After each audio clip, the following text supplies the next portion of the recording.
I got one thing wrong. I did a 20-minute thing and I got one thing wrong. So I'm gonna do it again. So I went to get my glasses, my prescription changed on my vision and stuff at a large local mall, Willowbrook Mall, and I went to Warby Parker because I've been to them before, and they're terrific, and I love the yada yada.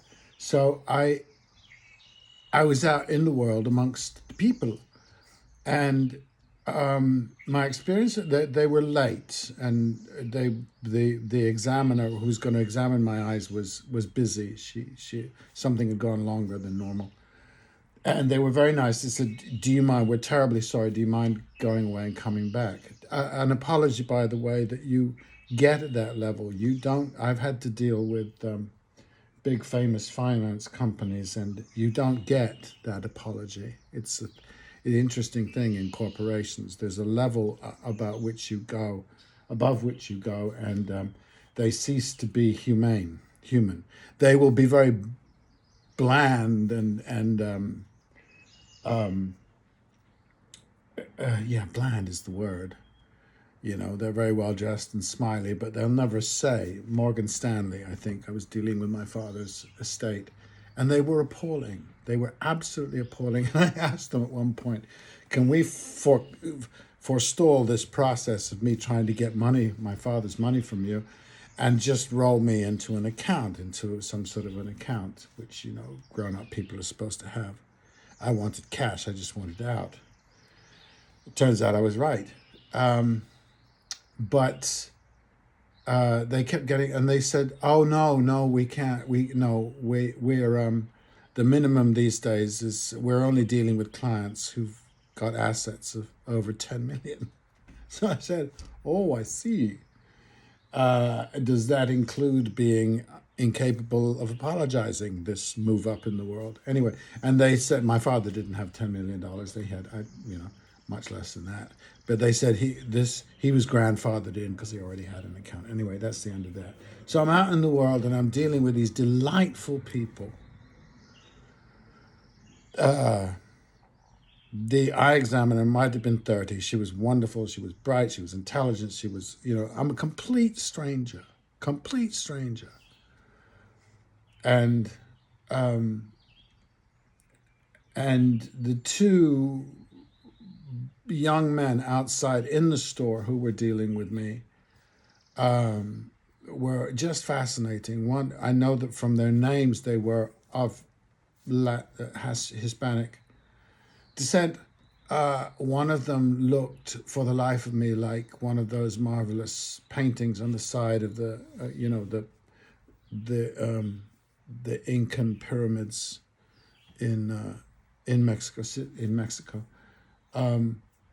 it's like if you go to a real Mexican restaurant where Mexicans go, or and you watch the soccer on the television, the players by and large do look like ancient, ancient indigenous people. I mean, it's quite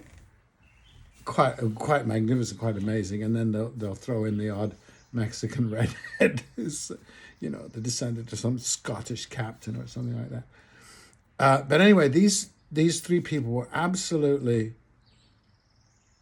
fantastic, and the communication was great, and there was jokes, and there was the whole deal. And anyway, we got our thing done, and then I was driving home, and I was just sort of thinking about, I'm surrounded by people doing deliveries, people at work. I'm passing by, assisted living places, and they've got nurses and attendants, and they've got all this world at work, all this world with their skill sets and their humanity going out there and doing their job and earning their living.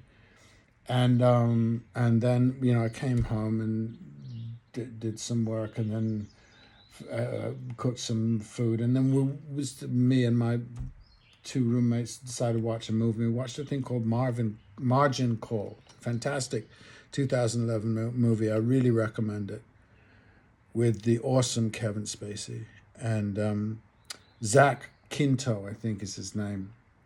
Wonderful, playing the sort of the ingenue. Who else was in it? Stanley Tucci. Gosh. Um, so there, and Jeremy Irons being Jeremy. Oh, and Paul Bettany. Paul fucking Bettany. So anyway, I'm an actor, so I'm watching these people. I'm going, this is just great. The script was great. And they were people in finance, and the movie was about 2008, what happened in 2008. And as far as I understand it, the world of finance is about timing.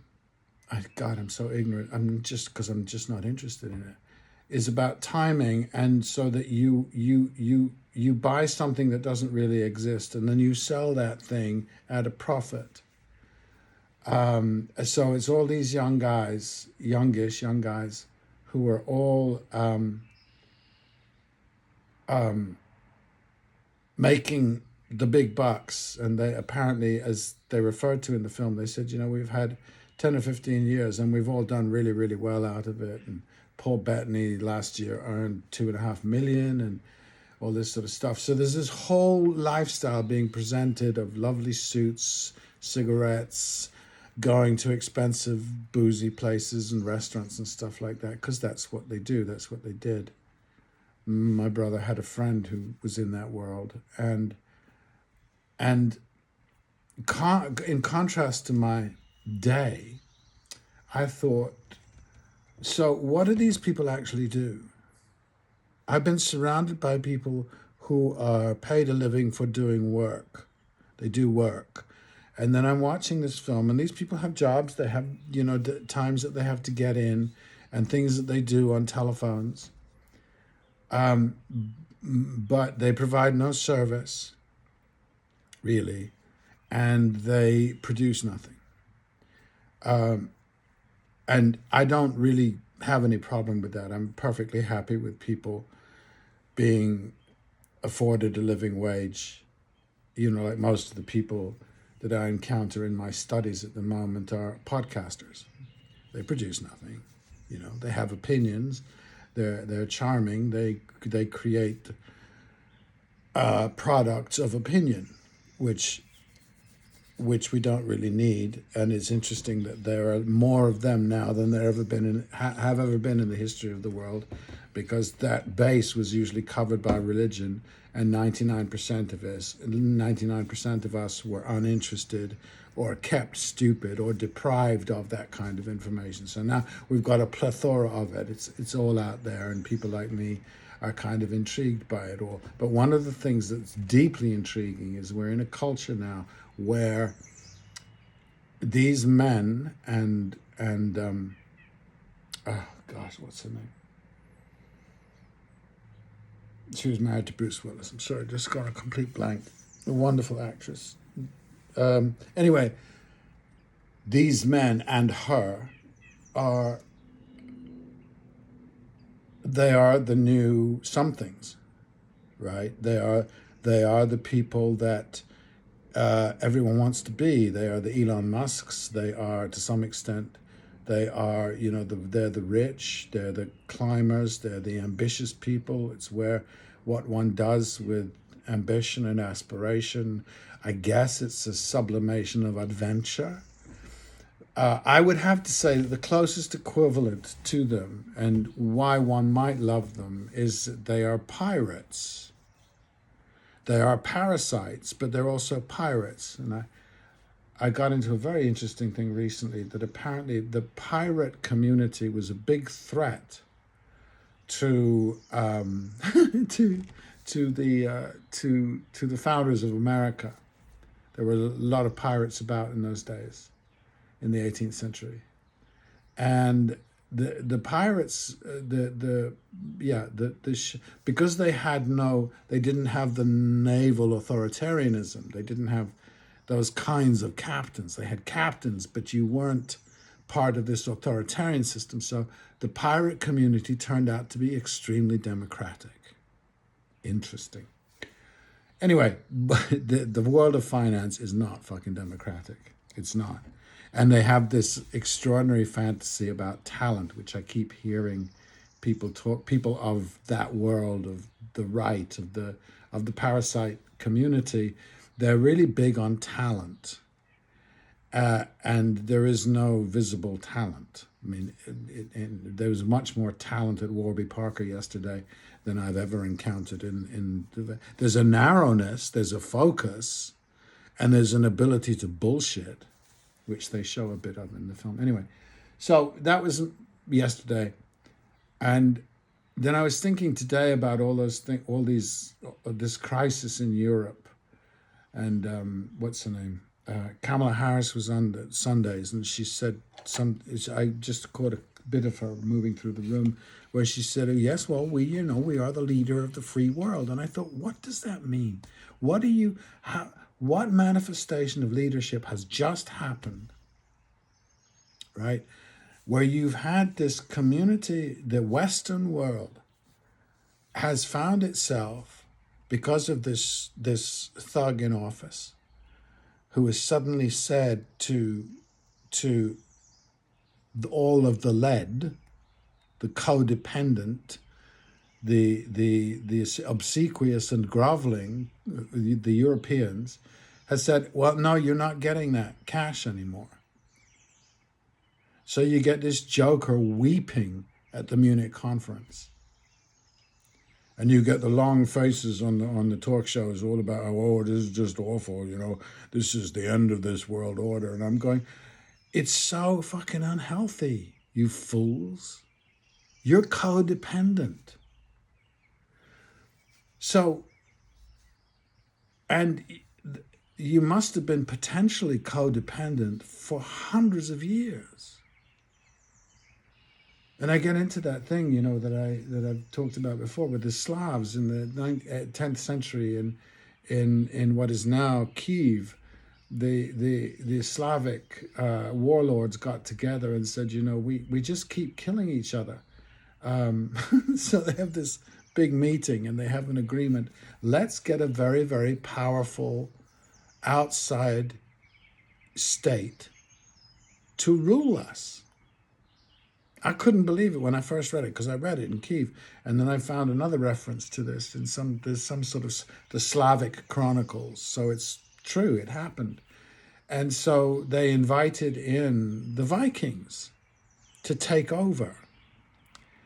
And I don't know how it happened after World War II, but obviously at some point treaties were made behind closed doors where the rising American power said, well, we'll do this and we'll do that and we'll do that and we'll do that. We'll have the Monroe Doctrine, by the way, which if you applied to Russia, you would be scared.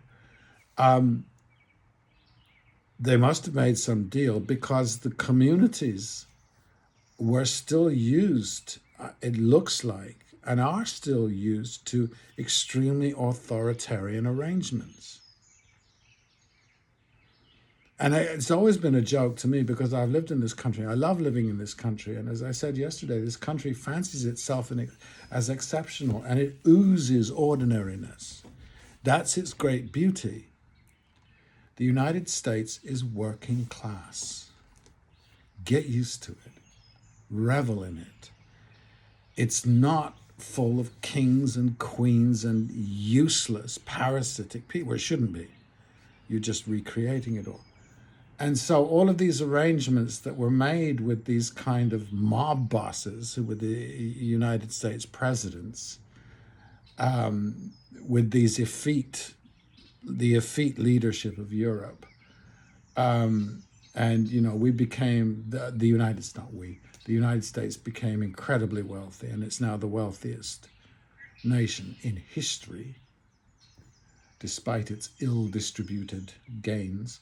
It is the most wealthy, and Europe is struggling, which it was due to struggle when its colonies were all gone. So it's sort of a shift from colonialism to dependency on the hegemon. Look up hegemon. It's not a word you should be bandying about if you're talking about independence and democracy, because it's not consistent. So and anyway, so I'm wondering this. This is my theory. Finally,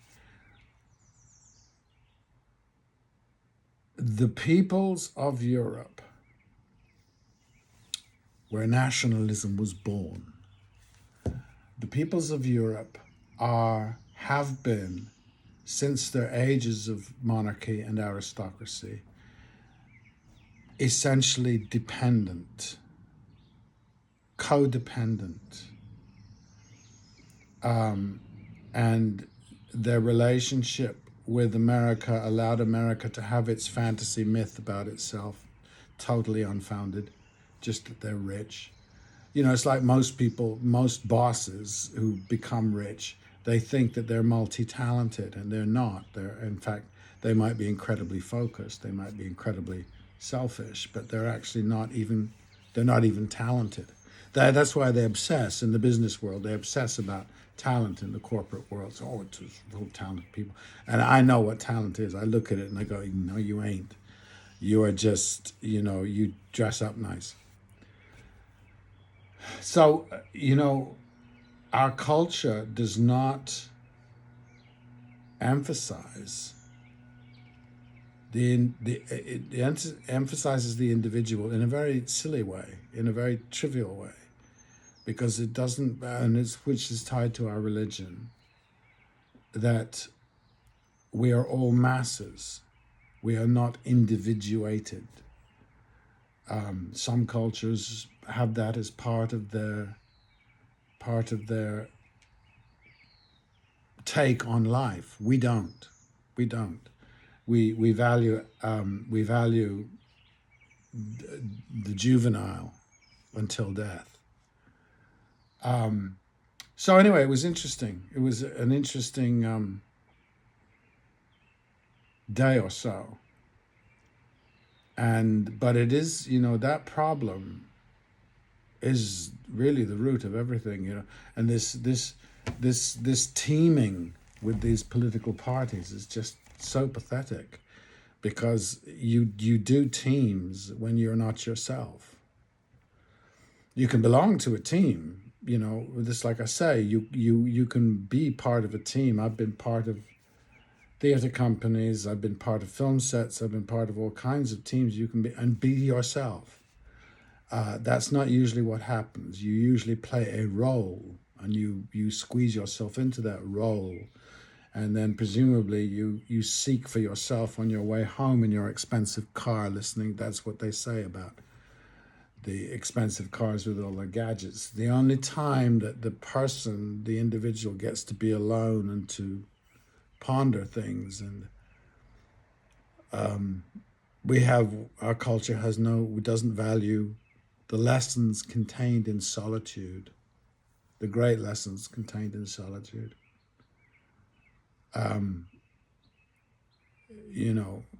We've got children who want to be alone. We freak out.